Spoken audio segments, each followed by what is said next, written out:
Welcome, dear viewers, to a journey through the darkest corners of history, where secrets are buried and shadows conceal unsolved mysteries. On this channel, we embark on a chilling exploration of historical crimes and murder that have sent shivers down the spines of generations. From infamous killers to unsolved mysteries that continue to baffle experts, our quest for the truth will take us on a harrowing ride through time. These stories are not for the faint of heart. Join me as we unravel the chilling tales of deception, betrayal, and bloodshed that have left an indelible mark on history. Mr. Archibald Wakeley, a well-known young Academy artist, whose picture called The Sleeping Beauty was hung at the summer exhibition at the Royal Academy of Art in Burlington House, was on Thursday morning, 24th May 1906, found brutally murdered at his studio in Monmouth Road, Bayswater in London. Mrs. Mercer, who attends to the cleaning of the premises, on entering the flat about 8:15 in the morning, saw the body and at once called the police. The front of the skull was battered in over the left eye, and there were other terrible injuries, suggesting that the victim had been felled by a tremendous blow from some heavy instrument and otherwise battered about their head. Monmouth Road is a quiet thoroughfare running north to south, almost a cul-de-sac, leading only to a few private residences. The ground floor of the building is occupied by Messrs. Hawkins and makes architects and surveyors, and the second and third floors were in use as artist studios by Mr. Magnus Chevalier, himself an artist, who sublet the upper rooms to the murdered man. These consisted of a morning room, and immediately opposite was the door of the room sometimes used as a bedroom. The studio was reached by passing through the morning room. On the right there was a passage leading to the lavatory, actually midway between the second and third stories. Here was the body of Mr. Wakeley, covered with bedclothes. He was wearing only a pyjama jacket, trousers, and of soft slippers. The feet were actually within the door of the lavatory, and the head was resting against the wall of the passage outside. The body was not moved until everything was subjected to the closest investigation by detectives. Every inch of the passage and the room, and more particularly the lavatory, was gone over with tedious care, and it is believed that some fingerprints were found on the lavatory door, and one on the wall nearby. These were very carefully photographed. After this, a search was made of the house from top to bottom. A trapdoor in the roof gave no indication of recent disturbance, the bolts firmly in place with no sign they had been opened recently. No windows, window latches or doors had been forced. No locks had been picked. The cellar door had not been opened. As the building adjoined a busy branch of the London and Country Bank, it was at first suggested that the murder may have been the work of burglars who were attempting to get into the bank that way, when unexpectedly interrupted by Mr. Wakeley. Yet there was simply no sign of any attempt to enter the bank, and no damage done that would support this theory. The victim of this cruel outrage was 32 years of age, and his friends had hopes that he would achieve considerable distinction in the world of art. For a long time he studied in France and afterwards in Germany. Then 5 years ago, he settled down at the Monmouth Road studio and gradually made himself known to the art world. Indeed, he has a picture in the Royal Academy called The Sleeping Beauty. This is the second painting he has had hung at the Academy, so that his future seemed a bright one. The young artist was the son of Mr. Wakeley, who owned the Swallow restaurant in Piccadilly and a large house in Kensington. Apart from his painting, young Mr. Wakeley had also some interest in the licensing trade, for he was the licensee of the Catherine Wheel Public House, Church Street, Kensington. This, of course, gave him the financial means to carry out his art. The young Wakeley was well known in the neighbourhood of Westbourne Grove, for when a boy, his father owned the Ben Jonson public house in Harrow Road. On leaving school, he chose an artistic career, in which was fostered by his father, who was naturally very proud of his son's artistic bent. He sent him to Paris for the usual course of training, and on returning to England in 1901, he commenced serious work in his studio by painting The Sleeping Beauty, which was exhibited at Stockport and Manchester before being accepted by the Hanging Committee of the Royal Academy. On the night before he was murdered, father and son together attended a presentation dinner at Simpson's in the Strand, and then he enjoyed supper with his sisters. Instead, however, of returning with them to Oakwood Court, where he usually slept, young Mr. Wakeley went to his studio for the night, where he had a sofa bed. It was only occasionally that he acted this way, he said. He did it whenever it was necessary that he should devote as much time as possible to any painting that he had in hand. Mrs. Mercer, who made the dreadful discovery, made her statement on this tragic mystery. I shall let her tell her own story. When I got to the studio at 8:15 on Thursday morning and reached the passage on the second floor, I saw a huddled heap of bedclothes just by the lavatory door. A second glance showed me that a man lay underneath. Then I saw a head just outside the heap of clothes, all covered with blood. I knew somehow it was Mr. Wakeley. I can't tell you how I knew it. I didn't dare to look, but hurried downstairs as fast as I could and fetched a policeman. There were 3 lights burning in the rooms, but there was not a sign that I could see that anybody had come in with him. Nothing was missing. There is one strange fact. It's that the door leading from the second story to Mr. Wakeley's room was shut and latched, a thing I had never known to be done in all the 5 years that Mr. Wakeley has had that room. The only thing missing from the rooms, as I could see, is Mr. Wakeley's watch. As this has been lying on the table in the studio for some days, it was out of order. Maybe it had been taken to a watchmaker's for repairs. I've been cleaning in that house for 25 years, and I've been in Mr. Wakeley's studio every morning except Sundays, since he came there 5 years ago. He was a quiet, presentable young man, but he didn't say much to me as a rule. I can't say that he often slept in his room. He kept a pallet beds there and slept on a mattress. I was never surprised when I came in of a morning to find he was there. Used to make his own breakfast, and I would clear it up. I've seen his sisters there often, visiting him, and last summer I saw an unknown to me young lady.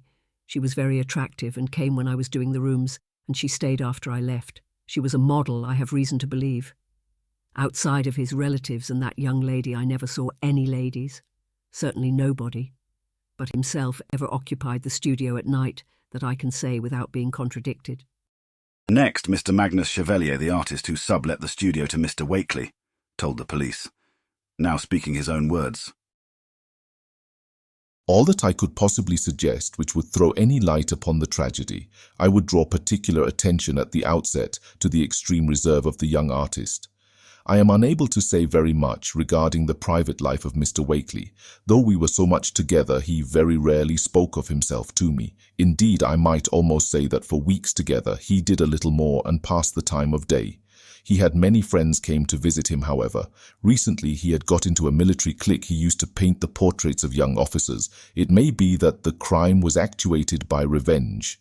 I couldn't possibly say. Of course, occasionally I saw his friends, but I know practically nothing about them. As for professional models, it was very seldom that he used them. Just before last Christmas, I think he had a very pretty girl to sit for him, but apart from his sisters and niece, I don't remember having seen any ladies at the studio since. Do I think that the crime was the act of burglars? Well, there is a good deal that could be said for that theory. This much, however, I think is almost certain. Whoever Mr. Wakeley's assailant was, they entered the premises by the street door. There is, of course, a trapdoor on the roof, but when I tell you that it is secured on the inside by 6 bolts, I think you will agree that it may safely be dismissed from consideration. Mr. Wakeley's father is prostrated by grief at the murder, and all the relatives are greatly distressed. It is certain that if the artist had become entangled in a love affair, or involved in any complication likely to lead to such a tragedy, he kept the knowledge of it wholly from them. A young family member was asked to give their thoughts on the victim, who they had known all of his life. We always looked upon him as not very fond of female society, and it was a joke amongst us that he cared more for his art and for his fellow artists than for us. I constantly visited his studio, dropping in at odd times when I was in the neighbourhood, and always found him the same. Cheerfully working on this or that sketch, full of enthusiasm and apparently having no cares, he uses very few professional models. I have heard him speak of them occasionally. You can be quite sure there can be no clue in this to the tragedy. We did not know all his male companions, and I do not quite understand the inquiries made of us in this regard to a possible motive. To us, he was frank enough and boyish enough to be just what we believe he was, an artist full of promise and sure of success. Some of the most skillful members of the Criminal Investigation Department of Scotland Yard were engaged in seeking the solution of the murder. The first theory of burglars trying to gain access to the next-door bank premises by no means found favour at that point. It is plain that Mr. Wakeley was the victim of a frontal attack from within the lavatory and died where he fell. But the man was not only killed, he was battered in the most vindictive and senseless fashion. Professor Pepper, the Home Office expert, found on examination at the mortuary on the Friday that the skull was smashed to fragments. One would say it was the work of a maniac, or at least of one impelled by some mad revenge. Further, after this ferocious attack in the dark, the murderer had the composure to step over the body, ascend the stairs to Mr. Wakeley's studio, drag the counterpane, sheet and blanket from the victim's bed, return, and cover the corpse with them. This is held to be the work of someone who, having committed the crime, was probably frightened now by the sight of the victim. In these Edwardian times, the police believed no ordinary criminal would take the trouble to cover up his victim after murdering him. That action is held to point to the probability of a woman being concerned. In the words of a detective, this was an act of impulse of which no male desperado would have wasted either time or consideration on. The fingerprint theory, of which so much had been made, did not prove of any value. So many different people would be likely to use a lavatory connected with at least 2 sets of chambers. No blood-stained fingerprints were found even on the bedclothes which covered the murdered man. Mr. Wakeley was scarcely the type of man to have made any effectual struggle against the odds, even if he had had time to do so. He was of slight build and only about 5 foot 2 inches in height, not by any means an athletic man. The police next followed up their inquiries by contacting all the cab drivers in the area to ask if any had picked up a fare of a man or a woman in the neighbourhood of Westbourne Grove at about 11 o'clock on the Thursday night. There had been no response. What was used as the murder weapon to do so much damage? During their initial search, a small hammer which the artist used for hanging pictures was found behind a chiffonier in the studio, and it was confirmed at the inquest to be the murder weapon. On further investigation, it became apparent that the victim, on leaving his sister's, had not gone directly to his studio as he had told them, but to Olympia, a large arena in West London. At the time, there was a large military tattoo taking place every evening. This meant London was filled with army and naval personnel who were taking part in the event. They would be lodging within the London barracks from all over the country. It would seem that Archibald met with a trooper later, as a grocer's assistant saw him enter the studio late that night, followed by a soldier, belonging to one of the British cavalry regiments. It was stated. Another clue which pointed to a soldier as the murderer was a series of little punctures, regularly and evenly made on one of the dead man's thighs.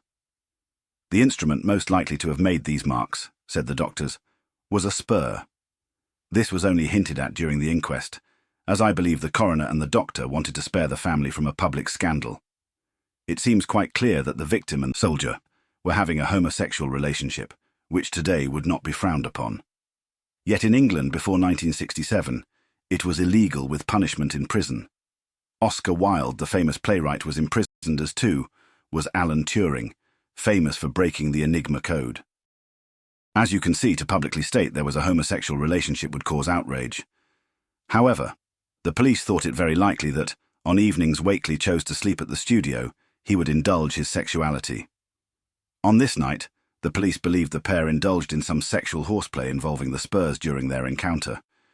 It was then most likely that the soldier, struggling with his own sexuality and full of remorse and disgusted with himself for carrying out the act, took out all that anger and frustration on the victim. After, when the red mist had cleared, he could not bear to look at what he had done and covered the body as described, letting himself out of the building. He must have been covered in blood after such a frenzied attack. Acting on these slender clues, the police then searched every cavalry depot in London, but without success. A bandsman of the Household Cavalry, who had gone to his sister's funeral at Manchester on the day the body was found, was arrested on suspicion as a blood-stained handkerchief was found in his kit when the regiment's baggage was searched by the police. But the suspect succeeded in satisfying the detectives that he was absolutely innocent of all connection with the crime, and he was accordingly released. It would seem some pressure was placed on the detectives to release the officer, as his commanding officer thought very highly of him and would not countenance that he could be the culprit. Now the police had to look elsewhere for the murderer, and as the days went by, the difficulty of tracing him increased enormously. 600 troops engaged at the military tournament were paraded before a detective inspector, but without result. A clue, which seemed to point to a certain trooper stationed in London as the murderer, was followed with extraordinary keenness, and an arrest was expected, but the police admitted that the case against the man in question had broken down, and that while they have no doubt that a trooper was the author of the crime, suspicion no longer attached to any particular person. The general impression, both in the force and out of it, appeared to be that the man who murdered Archibald Wakeley will remain unknown, unless, of course, he gives himself up to the police full of remorse and confesses. Now, of course, we know this didn't happen. The tragic murder of Archibald Wakeley remained unsolved. Though police pursued every lead, the killer was never identified. It was always suspected the army closed ranks and protected the most likely suspect, for fear of the scandal of the sexual activity tarnishing the regiment's name. Archibald's family sadly was left without closure or justice. As Archibald's story faded from the headlines, he was not forgotten by his loved ones or the art world. On the anniversary of his death each year, his loved ones gathered to honor his memory, and of course his painting Sleeping Beauty remains for us to view. What do you think? I would love to hear your views. Do comment below. If you have enjoyed this true story, then please do like and subscribe to hear more unsolved murders. Thank you for watching, and I look forward to regaling you with more stories soon.